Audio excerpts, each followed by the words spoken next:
আসসালামু আলাইকুম, সবাইকে শুভ সন্ধ্যা। সাথে আছি শেখ মোহাম্মদ নায়েব আলী, সংযুক্ত আরব আমিরাত।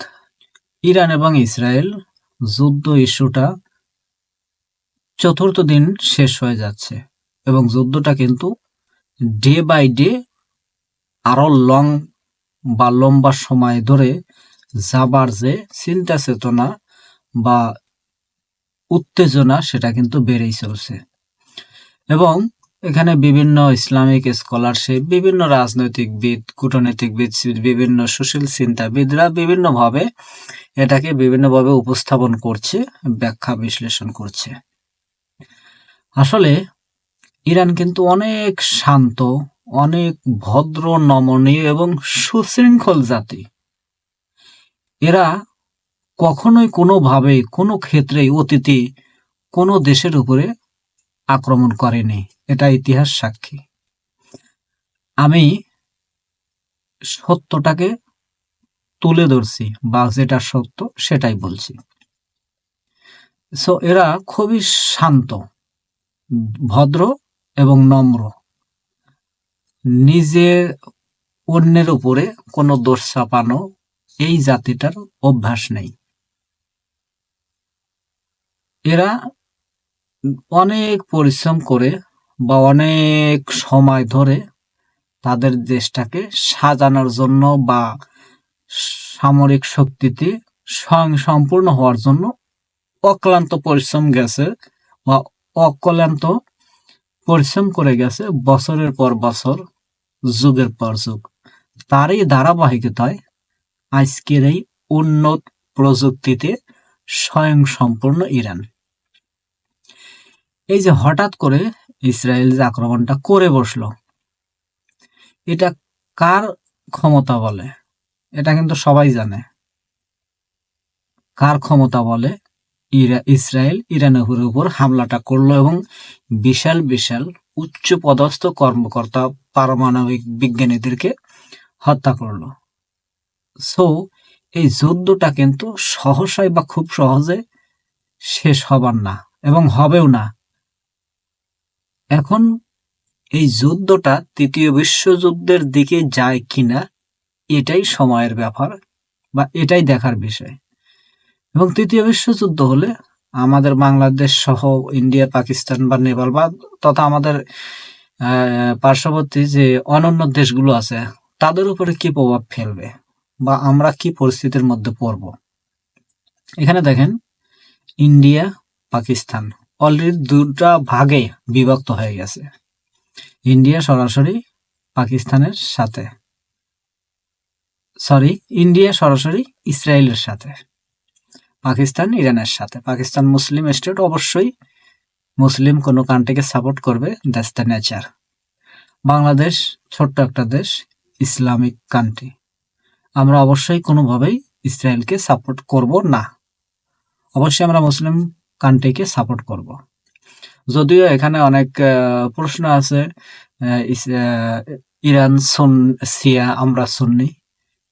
ধর্মের ক্ষেত্রে কে কোন তরিকায় আছে দ্যাটস নট ম্যাটার। সো সেই ক্ষেত্রে স্বভাবতই বাংলাদেশ ইরানকে সাপোর্ট করবে বা ইসলামিক রাষ্ট্রগুলোকে সাপোর্ট করবে। মিডল ইস্টের মুসলিম দেশগুলোও কিন্তু কোনোভাবেই ইসরায়েলের সাপোর্ট করবে না, কারণ ইসরায়েল এমন একটা জাতি, আল্লাহ সরাসরি কোরআনে বলেছে এরা হলো লানত প্রাপ্ত বা গজব প্রাপ্ত একটা জাতি। এদেরকে আল্লাহ বিভিন্ন সময় বিভিন্ন গজব দিয়ে ধ্বংস করে দিয়েছে, কিছু রেখেছে, তাদের মাঝে নবী রাসূল প্রেরণ করেছে তাদেরকে সংশোধন করানোর জন্য। কিন্তু যখনই নবী রাসূল কোনো ক্ষেত্রে কোনো জায়গায় দূরে সরে গেছে, তারা কিন্তু আবার পথভ্রষ্ট হয়ে গেছে। ফর এক্সাম্পল, উদাহরণ হিসেবে আমি বলতে পারি হারুন আলাইহিসসালাম এবং মুসা আলাইহিসসালামের সময়। মুসা নবী কিছুদিনের জন্য বা কিছু বছরের জন্য হারুন আলাইহিসসালামের উপরে, হারুন আলাইহিসসালাম তখন নবী, নবুওতপ্রাপ্ত হয়। হারুন আলাইহিসসালামের উপর তার জাতির দায়িত্বটা দিয়ে সে আল্লাহর সান্নিধ্যে বা আল্লাহর হুকুম পালন করার জন্য সে অন্য জায়গায় চলে যায়। তো এসে দেখে যে তারা গরুর পূজা শুরু করে দিয়েছে। সো এরা হলো সেই জাতি। এবং এই জাতিটা মধ্যপ্রাচ্যে যত প্রকারের সমস্যা, যুদ্ধ বিগ্রহ তৈরি করা, এটা অতীত থেকে করে আসছে এবং এখনো করছে। সো এটা কোন প্রকারের জাতি, এটা ভাষায় বলার মতো না। এবং এইগুলোকে প্রোটেক্ট করে, সাপোর্ট করে সকল প্রকারের অর্থ, সামরিক সব দিক থেকে পশ্চিমারা। এবং তাদের এই সাপোর্ট করার মূল কারণটা কি? এই মিডল ইস্টে বা মুসলিম কান্ট্রিগুলোতে তাদের নেতাগিরি বা দাদাগিরি প্রতিষ্ঠা করার জন্য বা ঠিক রাখার জন্য, বজায় রাখার জন্য এবং সম্পদ লুটতারাজ করার জন্য। সো এই ক্ষেত্রে খুব সহজে এই যুদ্ধটা কিন্তু থামবে না। যদি যদি ইসরায়েল নত হয়ে যুদ্ধে বন্ধ করতে আগ্রহ দেখায়, তাহলেই এটা আশা করা যায় যুদ্ধটা থামবে। এবং একটা বিষয় দেখেন, খেয়াল করেন, মিডল ইস্টের যে সমস্ত নেতা আছে এরা অবশ্যই দুর্বল, কারণ প্রচুর মার খেয়েছে প্রত্যেকটা দিন, প্রত্যেকটা রাত। সামরিক দিক থেকে কোনোভাবেই সক্ষম হতে পারে নাই কোনো রাষ্ট্রই, ইরান ব্যতীত।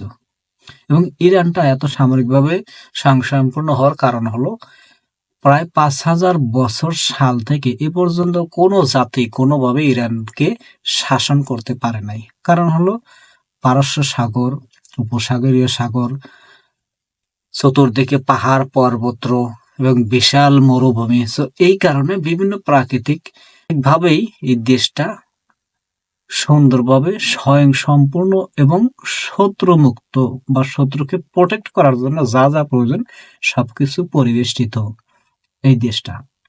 তো এই কারণে কিন্তু অনেকবারই হামলার শিকার হয়েছে, তারপরে কিন্তু তারা তাদের যে লক্ষ্য সেই লক্ষ্যে পৌঁছে গেছে এবং এগিয়ে যাচ্ছে দুর্বার গতিতে। সো এই কারণেই এই জাতিকে পরাস্ত করা সম্ভব না। এবং মিডল ইস্টের কান্ট্রিগুলো অধিকাংশই কিন্তু মরুভূমি, প্রাকৃতিক দিক থেকে ততটা সম্পূর্ণ না। সো এই কারণে এখানে বিভিন্ন সময় বিভিন্ন হামলা মামলা, অসংখ্য চাপের কারণে কিন্তু সেইভাবে সামরিক দিক থেকে সক্ষমতা অর্জন করতে পারেনি। তো এই কারণেই তারা পশ্চিমাদের সাথে হাত মিলিয়ে বা যেভাবে হোক হাত মিলিয়ে মাথা নত করে থাকার চেষ্টা করেছে বা থেকেছে, তারপরে কিন্তু প্রতিনিয়ত মার খেয়েছে। এই কারণে কোনো কিছু তৈরিতে বা আধুনিক প্রযুক্তিতেও স্বয়ংসম্পূর্ণ না। সো এখন এই যুদ্ধটা এখানে পুরো বিশ্বটা অলরেডি দুটা ভাগে বিভক্ত। চায়না, রাশিয়া বা মিডল ইস্টের মুসলিম যে সমস্ত কান্ট্রিগুলো, উত্তর কোরিয়া, এরা কিন্তু আরবিক দেশের সাথে। কারণ হলো এই দেশ থেকে তারা ব্যবসা বাণিজ্য সবকিছু সুন্দর সুযোগ সুবিধা পাচ্ছে। পক্ষান্তরে আমেরিকা পুরো বিশ্বের শাসন করছে, ইউরোপ পুরো বিশ্বের শাসন করছে। সেই ক্ষেত্রে রাশিয়া, চীন বা উত্তর কোরিয়া এ সমস্ত দেশে তাদের আধিপত্য তারা কিন্তু চায়না, রাশিয়া বা এরা কিন্তু চায় না, এরা এই দাদাগিরি পছন্দ করে না। তো সেই ক্ষেত্রে তারা একদিকে, এবং তাদের সাথে তাদের এটা একটা জাস্ট আমরা ইসরায়েলকে বলতে পারি এটা একটা যুদ্ধক্ষেত্র। ইসরায়েল একটা তাদের একটা যুদ্ধক্ষেত্র বা একটা ঘাঁটি। এইখান থেকে তারা ইসরায়েলকে জাস্ট ব্যবহার করে মধ্যপ্রাচ্যকে অস্থিতিশীল করেছে। সো এখন সময়ের ব্যাপার, দেখা যাক।